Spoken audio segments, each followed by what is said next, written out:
सोलापुरात नवीन वर्षी भयानक अपघात, स्कॉर्पिओ ट्रक धडक, 4 ठार 8 जखमी।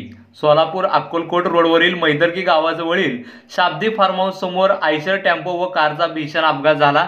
या अपघातात नांदेडचे 4 जण ठार झाल्याची प्राथमिक माहिती अक्कलकोट पोलिसांनी दिली।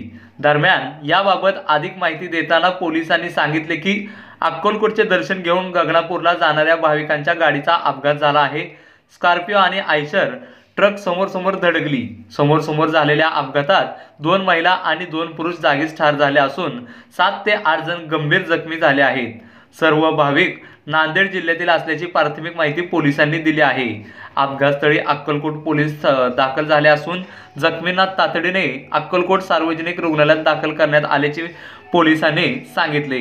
अपघातात मयत व जखमीची नावे अद्याप समोर आलेली नाहीत।